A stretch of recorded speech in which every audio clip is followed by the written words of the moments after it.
Top quality और consistent performance के लिए सिर्फ सिल्वर पंप नाम याद रखना। ಕೆಲವೊಂದಿಷ್ಟು ಶಾಸಕರುಗಳ ಅಸಮಾಧಾನ ಜೊತೆಗೆ ಕೆಲವರು 5 ವರ್ಷ ಸಿದ್ದರಾಮಯ್ಯ ಅವರು ಸಿಎಂ ಆಗಿರ್ತಾರೆ ಅಂದ್ರೆ ಇಲ್ಲಿನ ಬಾಲಕೃಷ್ಣ ಅವರಾಗಿರ್ಬೋದು, ಇಕ್ಬಾಲ್ ಹುಸೇನ್ ಆಗಿರ್ಬೋದು. ಇಕ್ಬಾಲ್ ಹುಸೇನ್ ಒಂದ್ ಕಡೆ ಇಲ್ಲ 3 ತಿಂಗಳಲ್ಲಿ ಆಗ್ತಾರೆ, ಇನ್ನು 2 ವರ್ಷದ ಅವಧಿ ಅವರು ಕೊಡಬೇಕು ಅಂತಾರೆ. ಬಾಲಕೃಷ್ಣ ಅವರು ಇಲ್ಲ ಅವ್ರಿಗೊಂದು ಅವಕಾಶ ಕೊಡಬೇಕು, ಪಕ್ಷ ಸಂಘಟನೆ ಮಾಡಿದ್ದಾರೆ ಅಂತಾರೆ.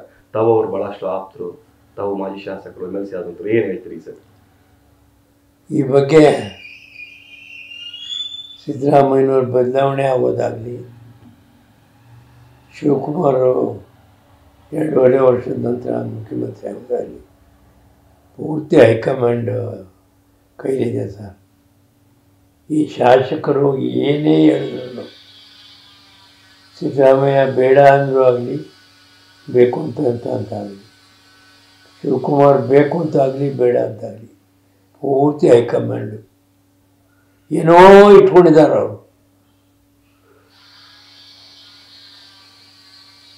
ಈಗ ಸುದ್ದಿಯೆಲ್ಲ ಬಂದು ಕೆಲವಾದ್ರು ಒಪಿನಿಯನ್ ತಗೋತಾ ಇದ್ದಾರೆ. ಈಗ 40 ಶಾಸಕರಿಗೆ ಕರೆದವ್ರೆ. 40 ಶಾಸಕರ ಒಪಿನಿಯನ್ನೇ ಫೈನಲ್ ಆಗಿ ಬಂದಿದೆ.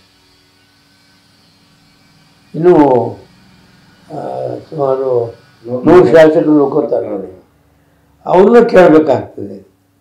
ಆಮೇಲೆ ಅವರೇನಾದ್ರು ಒಂದು ಹೈಕಮಾಂಡ್ಗೆ ಹೋಗಿ ತಿಳಿಸಿದ್ದಾರೆ, ಏನು ತೀರ್ಮಾನ ಬರುತ್ತೆ ಹೇಳಕ್ಕೆ. ಈ ಪಾಸಿಬಿಲಿಟೀಸ್ ಏನಾದ್ರು ಆಗ್ಬೋದಾ ಸರ್? ಈ ಥರದ್ದು ಏನಾದ್ರು ಯಾವ ಥರ ಅಂದರೆ DK ಅವ್ರಿಗೆ ಏನಾದ್ರು ಅವಕಾಶ ಸಿಗ್ಬೋದು ಅಂತ? DK ಶಿವಕುಮಾರ್, ನಮ್ಮ DK ಶಿವಕುಮಾರ್ಗೆ ನೋಡ್ದ ಲಿಂಗಪ್ಪ ಈ ಥರ ಹೇಳ್ಬಿಟ್ಟವನಲ್ಲ ಅಂತ ಬೇಸರ ಆದರೂ ಆಗ್ಬೋದು. ನನ್ನ ಲೆಕ್ಕಾಚಾರ ಪ್ರಾಕ್ಟಿಕಲ್ ಆಗಿ ಬದಲಾವಣೆ ಕಷ್ಟ ಅನಿಸುತ್ತೆ. ಕಡೆಗವರು ನೆಕ್ಸ್ಟ್ ನಿನಗೆ ಅಧಿಕಾರ ಕೊಡ್ತೀವಿ,